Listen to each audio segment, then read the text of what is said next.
in the learning process, and everything becomes easier versus making everything harder because everything's used with pushing and force and compromising the interaction the whole time. So you're accelerating long-term learning and you're promoting the interaction that your children most need to learn. This next principle is incredibly important, and it's a principle that tends up. We have a lot of different kinds of classes in the startup program. Like we have some lecture, we have a lot of interactive activities, we have video footage, we have a slideshow which really demystifies a lot of our children's seemingly random behavior, which is excellent. But we also have something called the question and answer session, and that's basically exactly what it sounds like. You guys can ask any questions you want, we'll answer them. And we get all sorts of different kinds of questions. But we tend to get, in a lot of different programs, we get a lot of different questions, and then in many cases it ends up eventually coming down to this kind of a question of, listen, this sounds like a great idea, this sounds like great stuff, but my child does a lot of really challenging behaviors and aggressive behaviors, and what am I supposed to do about that? I mean, I'm just supposed to join with that or something? How do I handle that? And so, we bring you this principle, because we actually don't join in with those behaviors, because they're not isms. Right? So we have this principle, and this principle is helping children unlearn challenging behaviors. Key word is unlearn, because it is not genetically programmed into our children to tantrum in a particular way. It's something picked up as a way to get to operate in the world, and it's because of this. We unwittingly teach them what we most want them to change. I know, doesn't that sound crazy? Why would we do that, right? We don't want to do that. The key word is unwittingly. Nobody does, I know, none of you are doing that on purpose. You're trying to help your child and help your own life, but ultimately this is what happens. This is not bad news. This is good news, because if our children have learned it, they can unlearn it. If we've taught it to them, we can unteach them and help them do it in a different way. Now, what happens in a typical situation, right? Typical situation, our child does some challenging behavior. Let's say you have a little girl and she's ripping the wallpaper, the expensive wallpaper off the wall, right? So what do, right? We come in, whoa, honey, no, don't touch it. Well, I thought you were watching. Honey, no touching the wall. Right, so now we've made a whole big Hollywood production out of it. Now, I can promise you very few things, but I can promise you this. She's gonna do it again. She is going to do it again. And you know why? Because you just made that wallpaper really interesting. Now, this is not about your child's trying to drive you crazy and make your life miserable. Really, our children become so good at pushing our buttons, sometimes we can feel that way. Like, why are they trying to do this to me? They're not trying to do anything to you. Basically, remember, let's go back to what our children are experiencing. They have massive unpredictability, so they're trying to establish predictability. And we have the celebration and the 3 E's, remember that? Remember I was telling you it was going to come back to bite us later? The key part is that celebration and the 3 E's, remember, big reaction gets you a repeat performance. Doesn't matter whether the big reaction is a happy reaction or an unhappy reaction. Right? It doesn't matter if you're thrilled or really angry. They're both big reactions, they're both incredibly compelling. And ultimately, number one, when I'm ripping the wallpaper, it's like, wow, look at what mommy and daddy are doing. It's like this whole exciting thing. I want you to think, next time you get really ruffled about something your child does, I want you to think, oh, I just celebrated that. I know I didn't like it very much, but I celebrated it. Right? And that is because we gave it a big reaction. The other thing is we make it more predictable, because now, whenever she rips the wallpaper, it's like, stop it, don't do that, stop. So it's kind of like mommy and daddy are light switches. Like, oh, this is cool. Hold on, angry, sad, angry, happy, angry, happy. Okay, so we do this whole thing, right? We set it up in this way to make it incredibly compelling. You know what else we do? And this is actually amazing to watch. We also do the reverse, which is when our children are doing some more sweet communicative behaviors, they're gently tugging on our sleeve, they're speaking sweetly or verbally, right? Those are what we deem non-urgent events. So what happens is then we're like cooking and we're, honey, I'll be right there. No, I see you pointing to that, I will be right there. Of course, she starts screaming a blue streak, what do? Drop the pan, honey, honey, honey, what, right? So we set everything up to actually teach the exact reverse of what we want. So that's not a big deal, because there's a really simple way out. First of all, it does entail a paradigm shift. The paradigm shift is this is the new paradigm. When my child is kicking, screaming, yelling, right? When all this is happening, my child's trying to communicate with me. This is great news, right? This is what we want from our children. My child's trying to communicate with me. Yes! Only one problem though. My child is speaking to me in Russian.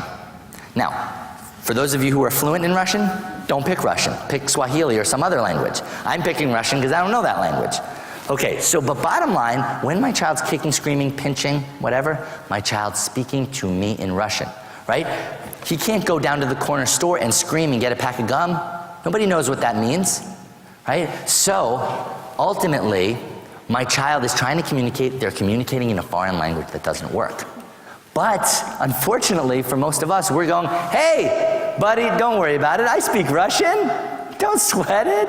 Everybody in the house speaks Russian. And, you know, I spent a year living in Sweden, Stockholm, Sweden. I took Swedish classes 5 days a week. Every day, 5 days a week, I took Swedish. You know how much Swedish I learned? Not a whole lot. Because every time I'd go out on the town in Stockholm, everybody would understand me when I spoke in English and speak back to me in English. So I just used that as a crutch. There was no reason for me to really work on it. When I spent some time in Spain, though, I had better darn well learn how to ask for where the toilets were in Spanish, or I'm going in my pants. Because most people just did not understand that. And so I spoke that and learned that much faster. And that is the key to realize, because our children are never going to learn to abandon Russian for English or whatever language you're speaking. They're never going to learn to do that as long as we're like, I understand the Russian. Don't worry about it. So we've got to find a totally different way of doing this. We've got to really turn the tables. And this entails us asking a totally different question. See, the problem is most of us ask a question that I call the slavery question. The slavery question is, how do I stop the tantrum? As soon as you've asked that question, congratulations, you've sold yourself into slavery. Because you are now a slave to this tantrum, which you will do anything to stop, and your child will stop the tantrum when they feel like it, when they've gotten the things that they need. And so ultimately, you've now become a slave to this situation, versus asking this question: how can I help my child to communicate more effectively? Not how can I stop this? How can I help my child to communicate more effectively? Which that might mean your child needs to scream for a while. That's okay. In fact, that might be a really good thing. That might actually help them long term.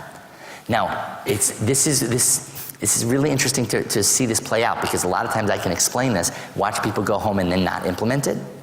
Right? And the reason for that is because it sounds good what I'm saying, but then you go home and when you're in the throes of it and your child's really yelling and screaming, it's like, oh, I'm like so uncomfortable, I do just want to stop it. And that is why attitude is so important. You cannot implement this principle unless you have the attitudinal backbone of it. And that means, instead of what a lot of us do, which is, this tantrum means something bad about me if I don't stop it, so I have to stop it to show I'm a good mother or a competent teacher. Or we make up other stuff about it, like my child's in deep emotional pain because he's not getting the cookie, and so I have to save my child from this horror, right? And so we do this, and yes, I can totally understand. If you're thinking that, it is really hard to just not do whatever you have to do to stop it. But that's why we have to send ourselves different messages. And we have to send ourselves, okay, my child's trying to communicate, this means nothing about me. The best way I can really love my child, actually, is to help her communicate more effectively so that she can get more of what she wants. This is a good thing. This is not a bad thing. And that leads to, how can I help my child to communicate more effectively? And that's the attitudinal backbone you need to implement this effectively. So it does entail some self-reflection and some soul searching on our parts to really make this happen. Now, what does this mean? This first one, you see how you see a big challenging behavior with a small response? A lot of people confuse this and think what we're saying in the Sunrise program is just completely ignore it and just don't act like it's not happening. Right? And there are other methodologies that say that. That's actually not what we're saying, though. And a lot of people think, they get concerned too, because they think, does that mean just don't react when my child's doing anything? It does mean this. It means when your child is having an aggressive or a tantrumy kind of reaction, you want to have two things in your reaction. Slow, like you literally want to move slow, talk slow, and mellow, low energy. The opposite of the 3 E's, really mellow. Now again, Of course, people get concerned about how far to take this. Listen, if you're in the kitchen and your child grabs a really sharp knife out of the drawer, right? Here's my recommendation. Take the knife away, right? You don't want to just sit there and be like, listen, I went to Ron's lecture, so knock yourself out, buddy. You do what you need to do, because I'm not really reacting to this. No, do whatever. If it's a safety issue, you take immediate action. But even if you have to do that, there's a difference between taking immediate action and having a big reaction. That's where the problem comes in, right? What most of us, when our child takes a knife out, right, what do? No! Right? Oh my God, you could have cut yourself. What are you doing, right? This whole thing. So yes, you have to move quickly in that case, right? So, but even then, there's a difference. You could go, you know what, I'm just going to put this away because it's kind of sharp, right? So there's even a difference there. But let's be honest, in most situations, your child's not playing with a meat cleaver. So 9 times out of 10, it's actually not going to be dangerous. They're just screaming and maybe they're pinching a little. Nobody's going to die from that. So ultimately, you can react totally differently. And that means, again, it doesn't mean ignoring. Right? I was working with a little girl and she was screaming once and she was doing something like this. I was just pointing this thing and she's yelling, right? So I go, sweetie, I know you want something. You know what? I don't understand when you're yelling. If you used your words, I'd understand. Yelling, though. Now, yes, she wasn't totally verbal. I'm not saying she understands every word I'm saying, but you'd be surprised. Your kids are going to get the gist of it. Because then you follow it up, and I go, okay, no, let me look. I know you want something. I'm not sure. So I can't understand the yelling. If you used your words, though. Just look at that. Is it this? No! Okay, so it's clearly not this. Okay, let me just look. See, I can't understand, but I'm going to try and help you. Is it this? Right. So I'm still trying to be user friendly. I'm trying to help her, but I'm kind of dumb. See, most of your problems is you're way too smart for your own good. Like a lot of you can tell the pitch of your child's scream by what they want. You've got to stop that. We've got to all get collectively dumber. This is actually going to help our kids. So I'm just really dumb. I'm just not sure what she's pointing to. And eventually, I might even stumble on it and get it to her. But it's going to take a while because I can't understand her. Now, the key piece, and this is, if you just do this, if you just do that part, what you're going to do is show your child it's difficult to communicate. And you do not want to be sending that message. So you've got to do that side. And you've got to couple it with this side. This is very, very important. So in the same way, now when your child does try to verbally communicate or connect with you in that way, or does something sweetly or communicatively, you've got to react the way you used to react to the tantrums, right? So if that same girl had been going, and let's say, I don't even know exactly what she's saying, but she's trying to talk, right? So then I might say, oh, that was a word. What did you want? What did you want? What's so awesome? Is it this? No? Okay. Wait. Love it. That was great. Here, right? So now I'm running around. Now I'm running around going, what do you want? I'm going to move heaven and earth to get it to you. Right? That's the key piece. You've got to do both of those together.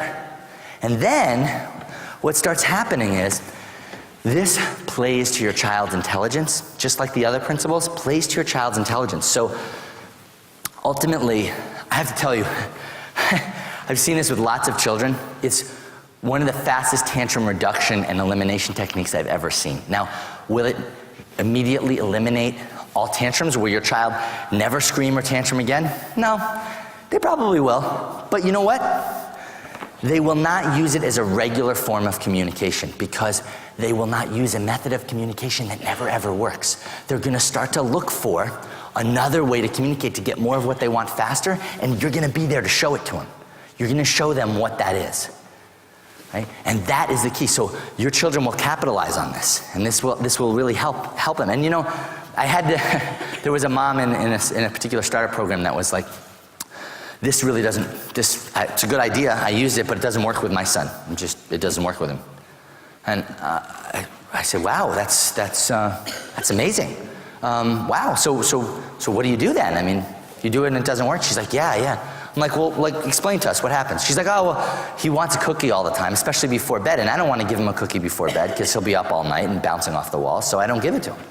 I say, that sounds great to me. I totally agree with that. So what happens? You just don't give him the cookie? She's like, yeah, and I say, sorry, it's bedtime, you can't have the cookie. Okay, and then what does your son do? Oh, well, this is what I'm telling you. He tantrums and kids, and I want the cookie. And he starts flopping around on the floor and this whole thing. I say, oh, okay, so then what do you do?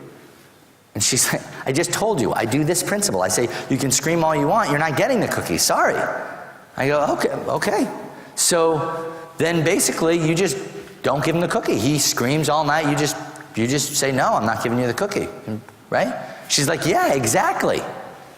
I mean, sometimes there's situations where he's had a tough day and you know, he can scream like that for 2 hours. So obviously when it goes on like that kind of situation, sometimes I have to give him the cookie.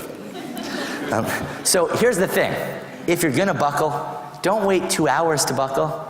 Buckle now. Save yourself some time, and at least don't teach your child they gotta scream for 2 hours to get it. But ultimately, hopefully you won't buckle at all. Because you're gonna have a different attitudinal point of view on this. You're gonna really see this as helping your child to communicate. You're gonna stick to your guns, and in the early days, that might mean they scream a little bit. And you know what? They might even escalate when you first try it. They might scream louder or tantrum a little longer, and you know what you wanna be saying? Oh, my daughter or my son is just speaking Russian louder. Doesn't matter how loud it is, doesn't change the language, still Russian. It's so funny. I love watching Americans in foreign countries like in Europe, like go up to some French guy in Paris and be like, can you tell me where the toilet is? I'm like, he's not deaf, he's French. There's a difference. Okay, so loud doesn't mean I understand you. Loud is just speaking a foreign language louder. That's all. I still only respond to English. That's all I know. Right? So that's the key piece. And you know what? I rarely get a person who's sort of like, I promise you I never give him the cookie. I swear to God I never give him the cookie, and he screams anyway. And you know what I say to that? I say, okay, I believe you. But you know what? Somebody's giving him the cookie. Right? Your son's not crazy. Right? Somebody in your house or somewhere else is responding in this way. So you've got to get a lot of consistency here. This, I'm actually just going to touch on this principle extremely briefly, and I'll tell you why. One, because I could spend a lot of time on it and actually go into a lot of detail with you, and I'd rather not take the time to do that right now. Number two is right now the most important thing for all of you anyway is just to get started on some first steps on this principle. In the startup program, we go into a lot of detail on how to set up your child's bedroom or whatever to be this special work playroom to really optimize learning and interaction. Totally, we focus a lot on that. We can help you with that. But now I just want to give you an initial idea of what to think about. Okay, first of all, we have this special playroom that I was talking to you. That was a picture of it. There are some different attributes that mark the playroom. Again, rather than talking about all of them, I'm actually just going to talk about the first one and the last one, because they're the most important ones to keep in mind right now. The first one is it's free from distraction. Okay, that means it doesn't have a lot of sights and sounds. Most of our children are highly overstimulated for reasons that we've discussed already. But the thing is, in our head, a lot of us think, well, I want to take my child to the amusement park or to the playground with the other kids because I don't want to deprive them of a typical situation. So I want to put them in I want to put them in a mainstream school and everything like that. And that's an admirable thought. The idea is good to try and help your child to have these typical experiences. Makes total sense. The thing is when you take your child, in most cases, 99% of the cases, when you take your child to those situations, they're not having a typical experience, because they're not able to digest it like a typical child is. So even though they're in a typical environment, look, if that really made a child not autistic, nobody'd be here. We'd just put all our kids in with typical kids, and a few years the autism would be gone. But that's not the way it works. Right? Our children have sensory processing difficulties, and that means most of them are very overstimulated. So rather than thinking, can I get them into a typical environment as soon as possible? We do want that, by the way. The idea is to get your child into a typical environment eventually. But the idea is first, get them so that they can actually digest that, so that they can go back into the playground and be successful there and actually have a digestible experience there. And that means starting off in a very focused playroom that doesn't have pictures on the wall, that doesn't have a lot of sounds, and is very secluded in the sense that it's a very insular room. To a typical child, it might be considered quite boring, but to our children, it's going to be their haven. It's going to be the place that's going to help them. And you may think, well, God, that sounds a little extreme. Like just putting a child in there, and especially if they're doing the program full time, doing that all day. You know what? It is extreme. It is extreme. It is a temporary, extreme environment designed to get permanent, extreme results. The idea is not to keep your child in there for the next 15 years. The idea is a short amount of time, a couple of years, 3 years, whatever, of focusing on this so that eventually we can help build your child up to a point where they don't need the playroom anymore and where they can operate successfully in typical environments. That's the whole idea of it.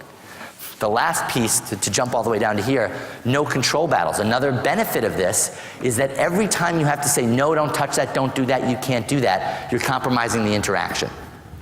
People get concerned about spoiling their children. This is not a matter of spoiling your children. Yes, when your children are farther along, we can worry about setting boundaries, and we can help you with that, actually. We do that. But in these days, when you're really trying to first build up that level of interaction, you want to have a yes room, where you don't have to say no to anything. And this playroom, it's a very safe place. It's designed to be a place where you can just building and challenging your child and also building more of a deeper relationship with them, etc. And so it's designed to have no control battles. We also have a big focus on internal environments, where we've just noticed it's incredibly important. You know, autism is a neurological disorder, but it has a lot of relations to immunological, gastrointestinal, and biophysiological issues that our children have as well. So it's really important to take this into consideration. I still hear, I wish I didn't, I still hear a lot of pediatricians and things telling people, listen, your child has a neurological disorder, it's autism, nothing they eat is going to make any difference. That is just simply false. I mean, I can't say that in a nice way, it's just not true.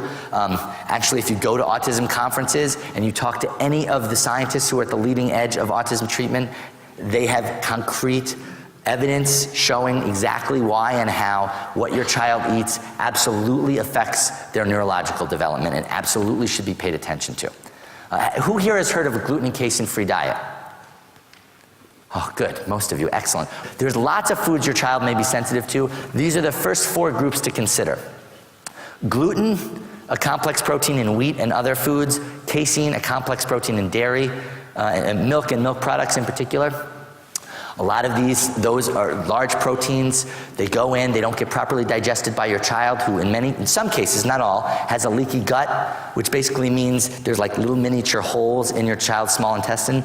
So the protein goes into your child's bloodstream, crosses the blood-brain barrier, and actually binds to the same receptors in your child's brain that heroin and morphine bind to. So some of your children are quite literally on drugs from these foods. And if your child is a child that's really just likes grilled cheese and milk, then instead of thinking, well, that's all my child eats, what you want to be thinking is, that is a sign of addiction when a child eats like that. So that probably means they are having a problem with gluten and casein. And to address it, you can't just cut down the gluten and casein. You actually have to get it to 0. So there's different ways. We can help you with that too. We focus a lot on that. Also, caffeine and sugar. Caffeine's a nerve stimulant. I don't really want to be giving your kids that. Sugar is, many of our children have hyperinsulinism, oversecretion of insulin in relation to sugary foods, or they have candida yeast infections, which is a candida yeast overgrowth in their intestines, both of which inhibit brain function when they eat simple carbohydrates and sugars. So those are some basic foods to start to look into right now. A note on some overarching concepts that I think you're going to want to know in order to make these principles stick. Just 2 of them, actually. One is a lot of you raised your hands to say that you're professionals. You know, I'm a professional too in the same field, so I really feel a sense of camaraderie with you, that you've devoted your life to the same thing that I've devoted my life to, and we've had the chance at the Autism Treatment Center of America to work with so many of the most dedicated and helpful and incredible professionals. At the same time, we have actually seen nothing. We have seen nothing that can equal the power of the parent as a force for change in their child's life. We just haven't seen anything to match it, because nobody loves your child the way you love them and has the kind of dedication that you have. Nobody can match that. And nobody has the long haul commitment that you have, because you're in it for life. And you know what, to be totally honest, no 4-hour evaluation can match the day in, day out experience that you have as parents with your own children. So a lot of parents feel really pushed aside in this whole process. We actually try and have the opposite focus, which is not only do we not push parents aside, we really try and focus on parents as the #1 resource for their children, and we give them a central role in their child's Sunrise program and spend a lot of time training parents, because you are the ones who can most affect change in your child's life. Now, I bring this up because sometimes I know it feels really hard, like you feel like you're pushed in a lot of different directions and you're given conflicting information, and you're told you're too emotional and you don't know what you're talking about, and I know that can feel tough, and I guess that I would say, ultimately, you are the parents and you get to decide. And if somebody tells you to do something and it doesn't feel comfortable, it doesn't feel right to you, you do not have to do it with your child. And if you are doing something, like let's say you're joining your child, somebody comes up to you and says, you know what, there's no research for that, that's just going to reinforce the behavior, but you've been joining and you've seen it work with your child, then you're allowed to keep doing what you see works.